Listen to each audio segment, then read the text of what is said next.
Hello and welcome to Pakistan aviation. Pakistan aviation पर खुश आमदीद। मैं हूं ताहिर इमरान। पाकिस्तान एविएशन में काफ़ी सारी डेवलपमेंट्स होती रहती हैं, सो मैंने अब सोचा कि रेगुलरली मैं उस पर बात करता रहूँगा।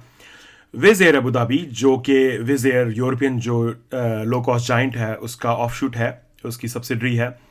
उन्होंने पाकिस्तान फ़्लाइट्स के आगाज़ का तकरीबन 2015 से इरादा किया हुआ था। उस वक्त से बात चल रही थी। रिसेंटली ये खबर आई, सिंपल फ्लाइंग एक वेबसाइट है, उसने भी और कुछ और लोगों ने भी ये ट्वीट खबर की कि Pakistan grants permission for Wizz air Abu Dhabi flights, कि पाकिस्तान ने विज़ एयर अबू धाबी को परवाजें चलाने की इजाज़त दे दी है। और नीचे उन्होंने लिखा कि जस्टिन फॉस्टर ने ट्वीट किया कि government has granted access to Wizz Air to begin operations in the country, के एक्सेस दे दिया गया। नीचे जाके वो कहते हैं कि मुल्क ने तमाम लीगल जो कानूनी मामलात हैं वो यूनाइटेड अरब एमिरेट्स यानी मुत्तहिदा अरब अमारात के साथ तय कर लिए हैं, और इसके नतीजे में विज़ एयर अबू धाबी को इजाज़त होगी कि वो पाकिस्तान के लिए परवाजें शुरू कर सके। यूएई की गवर्नमेंट ने इस मामले में अभी तक कोई जवाब नहीं दिया। The government of Pakistan however is trying to get permission for Wizz Air to assist in providing more convenience to those passengers. अब जब ये वाली बात हुई तो मुझे भी पहुंची। मैंने सोचा कि जाहिर बात है, नॉर्मली मैं इस तरह की चीज़ों के ऊपर डबल चेक करता हूं। तो हमने खबर पाकिस्तान एविएशन पे पब्लिश की और थोड़ी देर के बाद मुझे एक मैसेज आया एक जानने वाले उनका कि ये दुरुस्त नहीं है।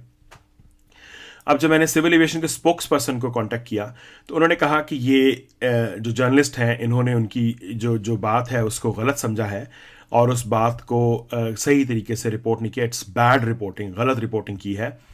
और उनका ये कहना है कि पाकिस्तान ने विज़ एयर अबू धाबी से कहा है कि वो फ़्लाइट्स की यानी कि मामले में उन्हें कोई मसला नहीं है, लेकिन उन्होंने यूएई की गवर्नमेंट को ये रिक्वेस्ट की है कि वो रेसिप्रोकल परमिशन दें, यानी पाकिस्तान विज़ एयर अबू धाबी को इजाज़त देगा कि वो फ़्लाइट शुरू करे अबू धाबी से। उसके जवाब में जो अबू धाबी की गवर्नमेंट है, यूएई की गवर्नमेंट है, वो एयर सियाल को परमिशन दे कि वो अबू धाबी के लिए फ़्लाइट शुरू कर सके। अब रेसिप्रोकल परमिशन जो है वो बुनियादी तौर पे एयर सर्विस एग्रीमेंट्स के अंडर आती है। दुबई की एयर स्पेस और कराची की एयर स्पेस जो है वो दोनों मुल्कों में ओपन एयर है, यानी ओपन स्काई है, जहां पे जो फ्लाइट जितनी मर्जी चलाना चाहे वो चला सकता है, उसको कोई इशू नहीं है।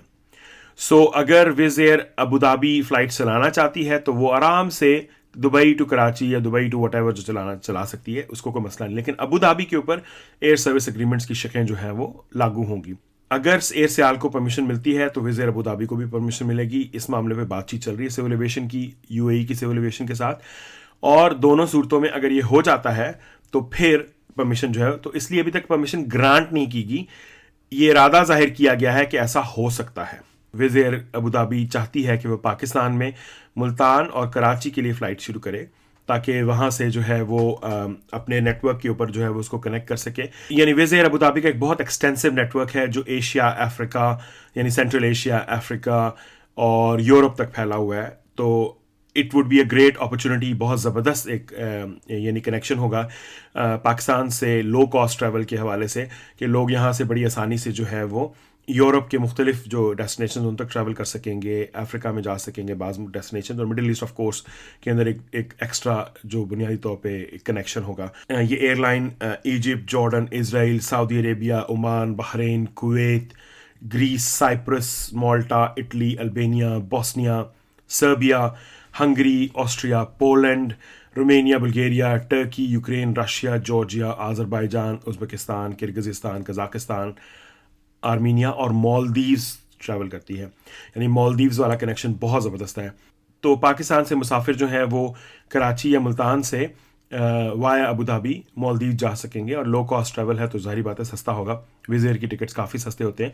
दूसरे नंबर पे जिन डेस्टिनेशंस को ये यूरोप में कनेक्ट करी है, वहाँ से बहुत सारे नेटवर्क आगे विज़ एयर का नेटवर्क है जो बुनियादी तौर पे आपको पूरे यूरोप तक फैला हुआ नेटवर्क है, जो कि आपको कनेक्ट कर सकता है पाकिस्तानी ट्रैवलर्स के लिए कि वो बड़ी आसानी से यहाँ से ट्रैवल कर सकें और यूरोप की मुख्तलिफ डेस्टिनेशन तक जा सकें।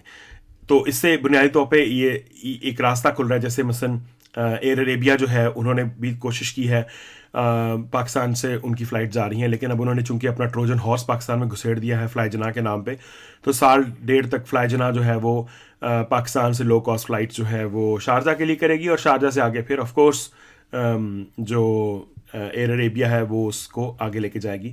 तो ये काफ़ी हद तक एक अच्छी खबर भी है। दूसरे नंबर पे जो लेगेसी कैरियर्स हैं, जो दूसरी एयरलाइंस हैं, उनके लिए प्रॉब्लम भी है ऑफ कोर्स, कि उनका जो मार्केट शेयर है जो बुनियादी तौर पे लिमिटेड है गल्फ़ के लिए बहुत सारा पैसा पाकिस्तानी एयरलाइंस वहाँ से कमाती हैं, उस पर डेंट ऑफ कोर्स पड़ेगा, क्योंकि ये एयरलाइन मदीना भी जाती है, ये एयरलाइन दमाम भी जाती है, और ये दोनों बड़े रूट्स हैं जहाँ पाकिस्तानी एयरलाइंस ट्रैवल करती हैं, फ़्लाइट्स जाती हैं उनकी, तो उसके ऊपर ऑफ कोर्स डेंट पड़ेगा और पाकिस्तानी एयरलाइंस को इसके मुकाबले में अपने आप को पोजीशन करना पड़ेगा। But it's a very interesting opportunity, so I thought कि इसके बारे में बात करें। तो फाइनल बात यह है कि विज़ एयर को पाकिस्तान के लिए फ़्लाइट्स की अभी इजाज़त नहीं मिली।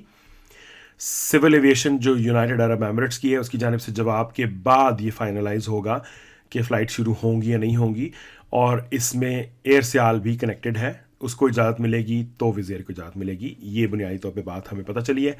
Thank you very much for joining. Please subscribe and share. आपकी सपोर्ट और आपकी जो हेल्प है वो बहुत मैटर करती है, so we would really appreciate that. Thank you for joining. अल्लाह हाफिज़।